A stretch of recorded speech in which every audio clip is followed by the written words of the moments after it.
পারছি না রিঙ্কা, ঘরে বাইরে এত যুদ্ধ আমি আর পারছি না।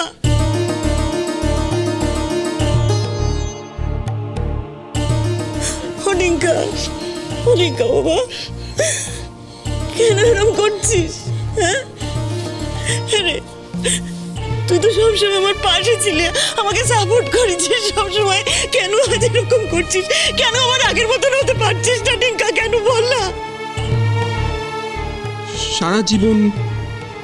সারা জীবন আমাদের সংসারে আগুন লেগেছে মা, আমি নিজেকে ঠিক রাখার চেষ্টা করেছি, আজকে পারবো না। আমি পারবো না, না পারবো না মা, আমি পারবো না।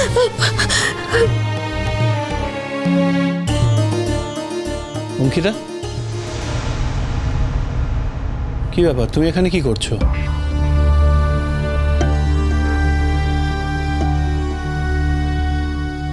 আমার কি এখানে আসা বারণ নাকি? হসপিটাল যাবে না? যাব, টাইম আছে তো, একটু যাব। দেখো অঙ্কিতা, তুমি হঠাৎ কেন যে এখানে চলে আসো আমি ঠিক বুঝতে পারি না। তো এবার থেকে কি আমি কখন কোথায় যাব সেটা পারমিশন নেব নাকি তোমার থেকে? দেখো আমি চাই না তুমি উপরে আসো।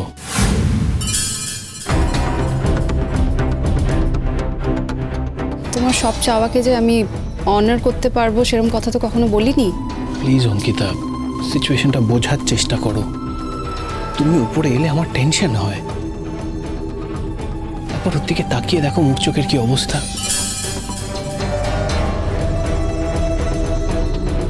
কখন কাকে কি করে দেবে তার কোনো ঠিক নেই। তুমি প্লিজ উপরে এইভাবে এসো না।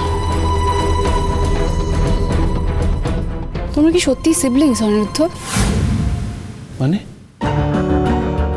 মানে ডিঙ্কা কি তোমার নিজের ভাই? আন্টি, তুমি কি অনিরুদ্ধকে জন্ম দিয়েছিলে নাকি অ্যাডপ্ট করেছিলে বলো তো?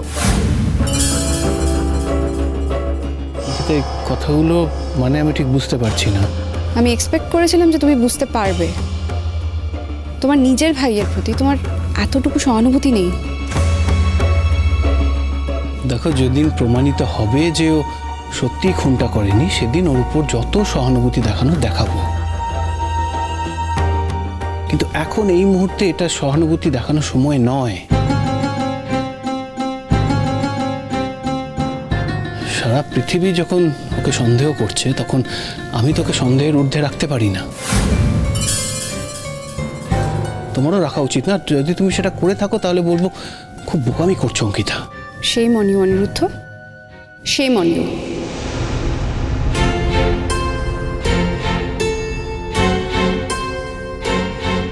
আমি একটা কথা বলি অঙ্কিতা, যে আমরা যখন চাইছি না তুমি উপরে আসো তখন তুমি উপরে এসো না।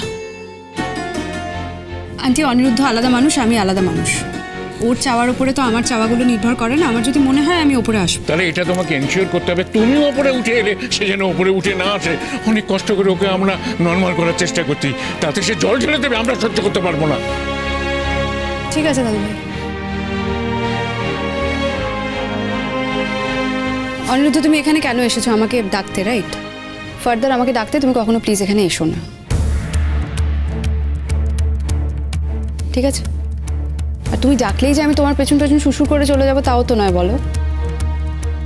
আমার যখন ইচ্ছে করবে তখন আমি আসবো, যতক্ষণ ইচ্ছে করবে ততক্ষণ আমি থাকবো, আর যখন ইচ্ছে হবে তখন এখান থেকে চলে যাব।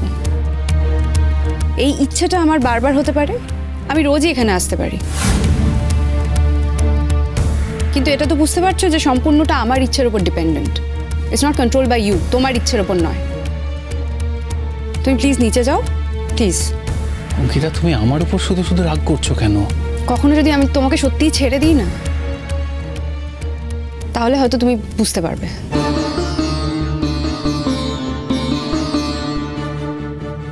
আমিও সেলফিশ, মানে আমিও নিজের স্বার্থ দেখি, নিজের স্বার্থের উপরে উঠতে পারি না, কিন্তু তাও সামহাও এই মানুষগুলোর এই ক্রাইসিসের মুহূর্তে আমি নিজের স্বার্থের বাইরেও ওদের স্বার্থটা দেখার চেষ্টা করছি। আমি ভেবেছিলাম তুমিও হয়তো সেটা পারবে না। কেউ এক্সপেক্ট করেনি যে তুমি নিজের স্বার্থটা বিসর্জন দিয়ে এদের স্বার্থটা দেখবে বা অন্য কারোর স্বার্থ দেখবে। অনিরুদ্ধ, তুমি কি সত্যি বুঝতে পারছো না ডিঙ্কা কিরকম ক্রাইসিসে আছে? তোমার ভাই, তুমি বিশ্বাস করো যে ডিঙ্কা এই কাজটা করতে পারে? ইউ অ্যাকচুয়ালি বিলিভ যে ডিঙ্কা এই খুনটা করেছে, রাইট? চঙ্কিতা, একটা কথা বলো তো, তুমি এত শিওর হচ্ছ কি করে? প্লিজ আর কথা বাড়িও না, প্লিজ প্লিজ আর এই কথাগুলো বলো না, প্লিজ জাস্ট যাও। হিজ রাইট হিয়ার, ও এখানেই দাঁড়িয়ে আছে। আমার এই কথাগুলো বলতেই লজ্জা লাগছে, তোমার প্রশ্নের উত্তর দিতে আমার লজ্জা বোধ হচ্ছে। তুমি কি কিছুই ফিল করছো না? যদি তোমার সত্যি মনে হয় যে ডিঙ্কা এরকম একটা কাজ করতে পারে, ডিঙ্কা সংকল্পকে খুন করতে পারে, তাহলে এই জায়গাটা আর এসো না, উপরে আর এসো না। তুমি এই সন্দেহটা যতদিন থাকবে তুমি এসো না। যেদিন প্রমাণ হয়ে যাবে, যেদিন তুমি বিশ্বাস করতে পারবে যে ডিঙ্কা এই কাজটা করেনি, সেদিন আবার আসতে পারো, if they allow. Ankita, please Aniruddha, further আমাকে ফলো করে প্লিজ এখানে এসো না। তুমি প্লিজ যাও এখন, প্লিজ যাও। বেশ, তুমি যখন যাবে না তখন আমিই যাচ্ছি। কিন্তু অঙ্কিতা দেখো, আর কোনো কিন্তু নেই অনিরুদ্ধ। সামা আমার মনে হচ্ছে যে তোমার আর আমার রিলেশনশিপের বিদায়ের ঘন্টা বাজতে শুরু করেছে।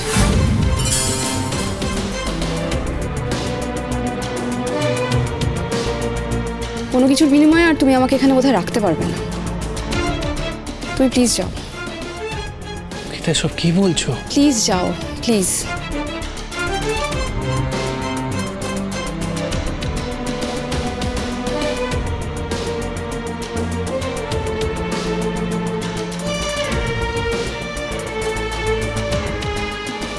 Aunty, I am sorry. তুমি কেন সরি বলছো? সরি তো আমার বলা উচিত। এমন একটা সন্তানের জন্ম দিয়েছি আমি।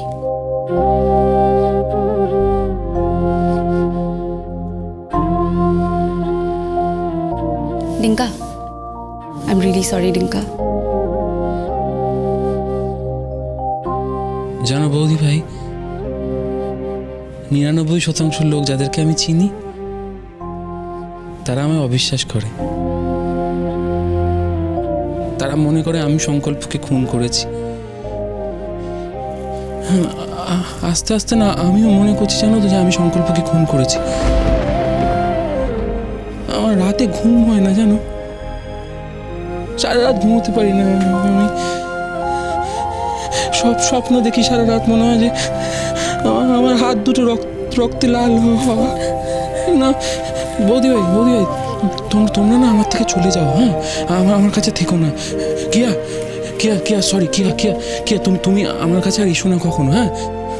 আমি কখন কি করবো বুঝতেই পারছি না, প্লিজ, হ্যাঁ, এসো না কখনো। যাও। মা, লোকগুলো খুনি বারবার বলেছো তো, আমার মনে হয় সত্যি একটা খুন করে দেবো আমি নিরাপদ নয়, আমার কাছে কেউ আসবে না। যাও, আমার কাছে কেউ আসবে না, আমি একদম নিরাপদ নয় আমি।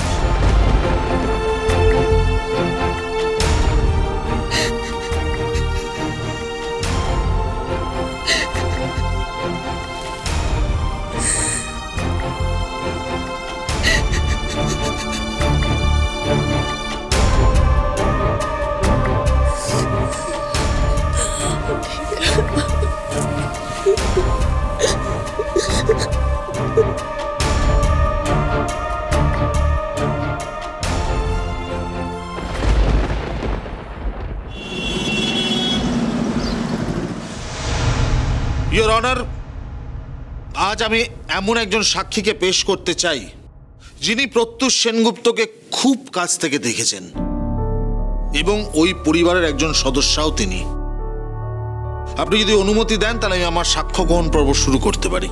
অনুমতি দেওয়া হলো।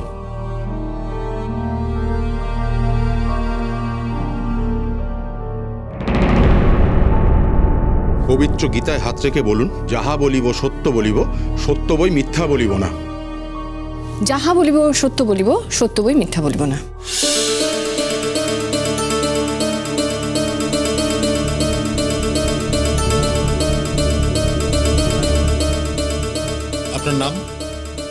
অরুণ গুহ। আপনার পরিচয়? আমি অনিন্দ সেনগুপ্তর সেকেন্ড ওয়াইফ। প্রত্যুষ সেনগুপ্তর সঙ্গে আপনার ঠিক কি সম্পর্ক? অনিন্দ সেনগুপ্ত মানে আমার হাজবেন্ডের ফার্স্ট ওয়াইফের ছোট ছেলে হলো প্রত্যুষ সেনগুপ্ত, এবং সেই হিসেবে ওর সঙ্গে আমার অনেক দিনের পরিচিতি।